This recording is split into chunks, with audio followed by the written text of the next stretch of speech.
Kami pada awalnya menargetkan dana kelolaan itu di awalnya adalah sekitar 60 triliun di tahun 2020. Secara konsolidasi, kita menargetkan sekitar 66 triliun karena kami memiliki anak perusahaan di Singapura, jadi kita konsolidasi di situ. Sampai dengan per kemarin dana kelolaan kalau saya lihat memang udah sekitar antara lebih dari 61 triliun. Bahkan yang anak perusahaan kami yang di Singapura itu juga sudah bisa memiliki AUM kurang lebih sekitar 8,5 triliun. Jadi secara konsol kita udah bisa nih lihat di 69 udah mulai ngintip-ngintip ke 70 triliun. Artinya memang target yang kita tetapkan di awal tahun dibandingkan dengan yang sekarang, kita cukup bangga bahwa kita sebenarnya pada saat yang sekarang, even di tengah krisis pun juga masih cukup bisa membawa pertumbuhan dari dana kelolaan kita di MMI di tahun 2020 ini.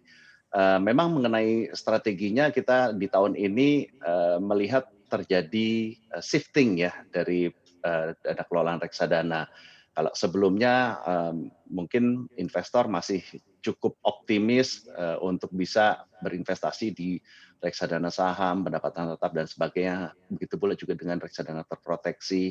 Akan tetapi tahun ini khususnya memang terjadi shifting di antara investor sendiri dari yang risky asset menjadi kepada yang risk free asset atau less risky asset, yaitu pindahnya ke reksadana pasar uang, di mana reksadana pasar uang kami di MMI di tahun ini memang tumbuhnya cukup baik, 40% year to date dibandingkan dengan level di awal tahun. Sedangkan untuk reksadana untuk aset kelas lainnya memang kita melihat pertumbuhannya masih negatif di tahun 2020. Nah, ini memang juga tidak terlepas dengan apa yang terjadi di industri. Yang paling besar pertumbuhannya secara nominal memang terjadi di reksadana pasar uang. Sedangkan di reksadana lain, terutama di saham, masih negatif, pendapatan tetap memang tumbuhnya hanya flat saja year to date. Kemudian yang tumbuh positif tapi nilai nominalnya kecil itu adalah reksadana berbasis ETF dan juga reksadana indeks.